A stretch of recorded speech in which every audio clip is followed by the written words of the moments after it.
Hello everyone and welcome back to your monthly dose of brand new book releases. There are a lot of books here, some that I threw in last minute because the covers are so freaking cool and I know some of you might not know about them and they might be right up your alley. I have adult fantasy, YA fantasy, some middle grade. There's also a ton of thrillers and mysteries coming out soon, which makes sense as spooky season is oh so very close. It's literally going to be September next week and then I'll be doing October book releases. Time needs to slow down, though it is my favorite time of year. But before we get into this list, I want to talk about my fancy new glasses and say a huge thanks to GlassesUSA.com for sponsoring today's video. You guys should know by now that I've been wearing glasses from GlassesUSA.com for years now. They are actually one of the biggest eyewear retailers in the US and they have thousands of different options, even brand names to choose from. The best part is that their glasses start at only $39, which is up to 70% retail prices. They have contact lenses as well if you're not looking for a new pair of glasses.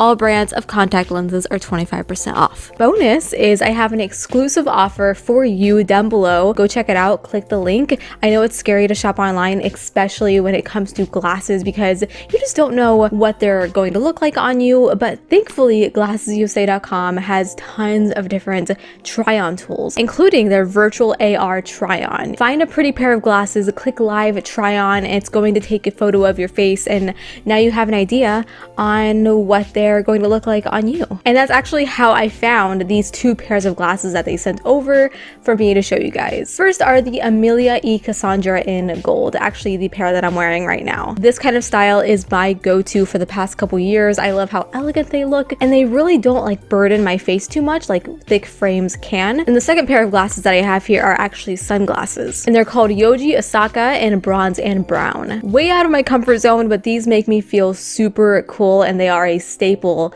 for me as someone who has to wear glasses all day, every day. There's free shipping and 100% money back guarantee. It's totally risk-free. Again, click those links down below for a special offer and thanks GlassesUSA.com for working with me today. All right, let's go ahead and dive into this long list. I'll try to keep this rapid fire style as there are a lot of books here.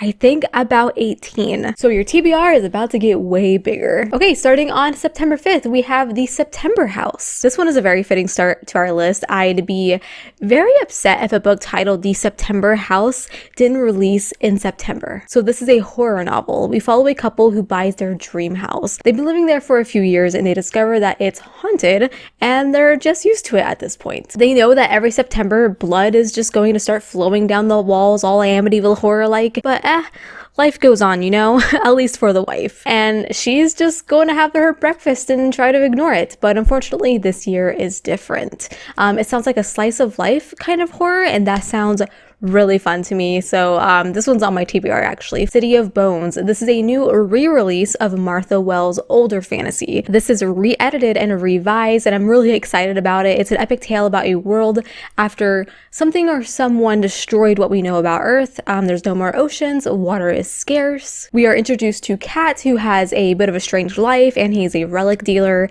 at the lowest tier of class. He lives in poverty. So we do get like a coming of age story of a sort. There's mysteries, artifacts, magical realism, monsters, just like your grade A fantasy story, and I'm happy to be seeing it getting a new look and a new release. Everyone's thinking it. This is a YA mystery with a prep boarding school setting that's being pitched as Mean Girls meets Dear White People. Our two main characters who grace this gorgeous cover are cousins and they are attending this very white boarding school. One cousin is way more popular than the other, which forces the other one to be kind of on the outskirts of that crew.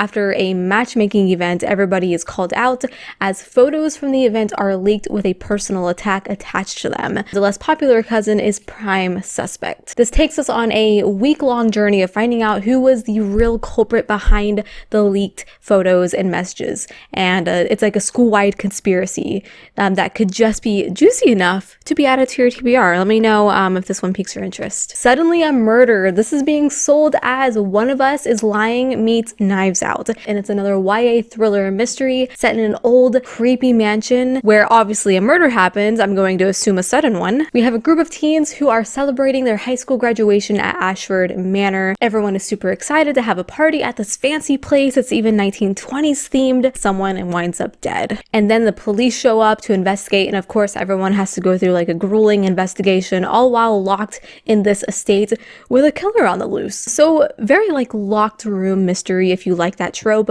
I know this is going to be someone's guilty pleasure, so I wanted to be sure to highlight it today. And I also just really like this like minimalist, ominous cover. Alrighty, let's skip a few days and move on to September 12th. We have Godkiller, the US edition. This is a book that I have read. I'll link to my reading vlog below if you're interested in more of my thoughts. This is an epic fantasy that's around 300 pages, so very digestible. And we follow a retired knight, a godkiller, a god, and a child. And in this world, worshipping the gods is no longer allowed because the king decreed it. So our characters, for various different reasons, decide to help one another get to a city where you can worship the gods. And of course, like a bunch of crazy stuff happens in between the journey. A ton of diversity here in the story, which I really loved seeing. There's different disabilities, races, sexual orientation. It has it all. So if you're in the US and have been waiting on this one, it'll be in bookstores soon. If you are a fan of the Singing Hill Cycle series, then you'll be happy to know that a brand new book is coming out, Mammoths at the Gate. This is a fantasy novella series featuring a cleric who is just traveling the world and gathering stories, and this is the newest entry. In this one, they return to a monastery just in time to witness the funeral rites of a teacher, and the family who want the teacher's remains returned. So there is lots of extra lore here, more bits to the story that I'm sure will round out the development of our cleric. I have heard that you can dive into the series in whichever one you want. If you want to start with the fourth one, you can. If you want to start with the second one, you can. I recommend starting from the beginning, but you know, I've read the first 3 books of the series and I'm excited to continue. The Other World, this is a middle grade that has a touch of dark fantasy to it, and I just really love the cover. There's a cat, that's really all there needed to be added to this list of mine. So our main character, River, was born with the ability to see monsters, and he's able to travel to a different dimension called the Other Woods, though no one believes him, until one day his friend Avery is kidnapped and brought to this strange place, and River must fight through his nightmares to save her. This sounds like a really cute little story that is also kind of reminding me of Stranger Things a little bit for a younger audience. Moving along to September 19th, we have Red Rabbit. This is a novel that is taking an old Western style and blending it with witchcraft. We have a dangerous witch with a bounty on her head and a witch hunter who's determined to collect it. And he travels with a mute child he calls Rabbit, a widow named Rose,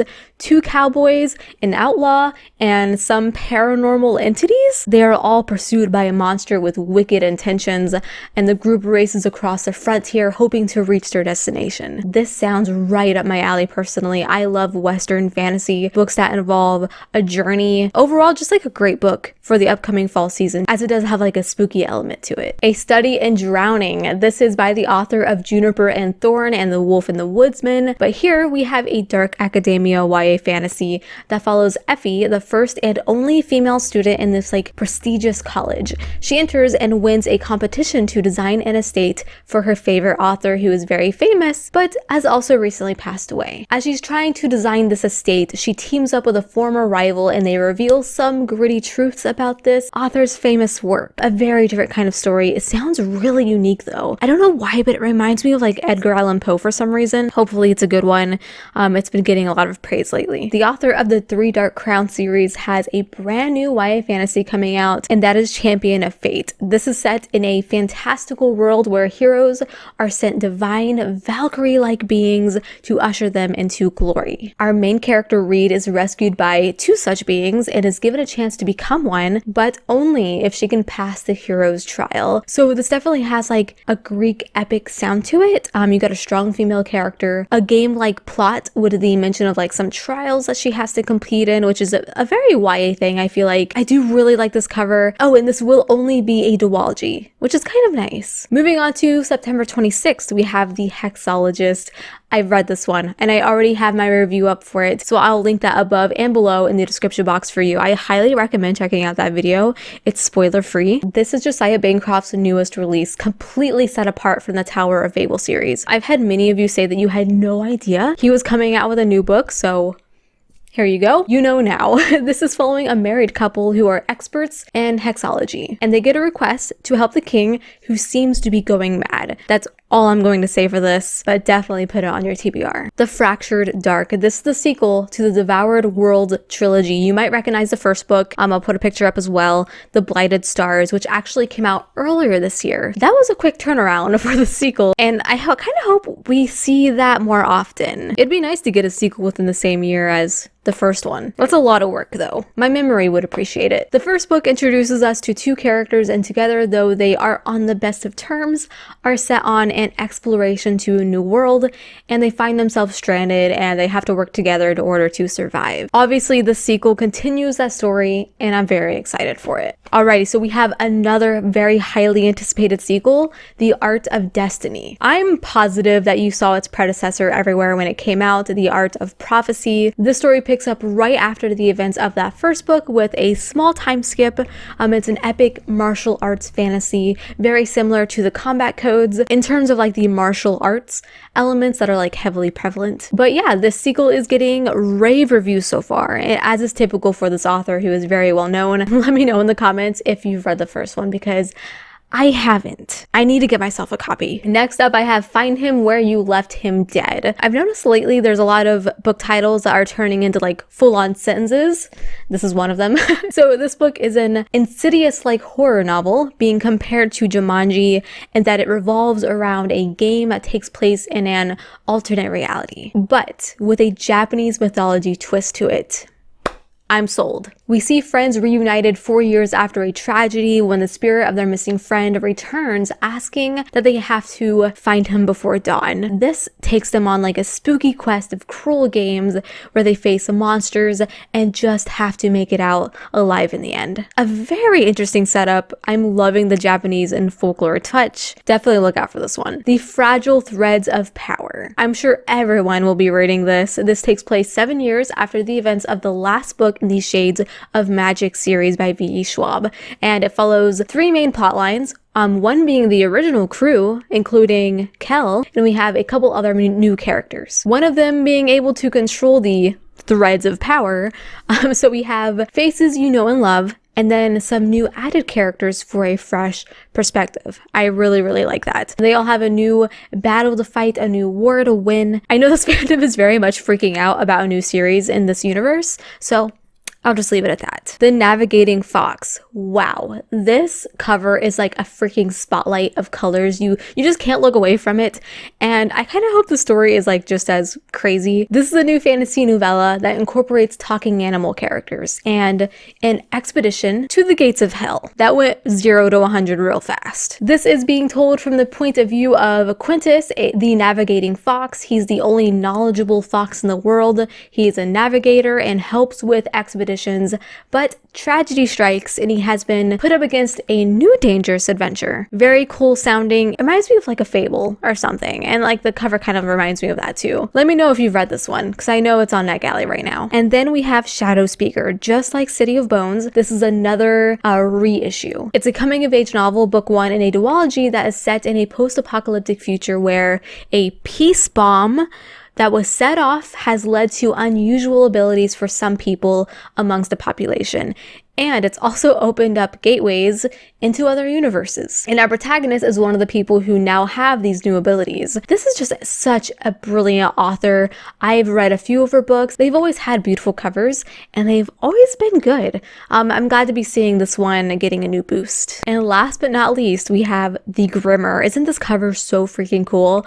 This is a new YA horror about a teen boy who's sucked into the world of the occult at a bookstore by a ghoul that is embodied with dead souls. Ooh, sounds really spooky. And he must work with the bookstore owner and his employee to stop an invasion that could wreck their town. This is also mixed with fantasy, as apparently magic is heavily present within the story.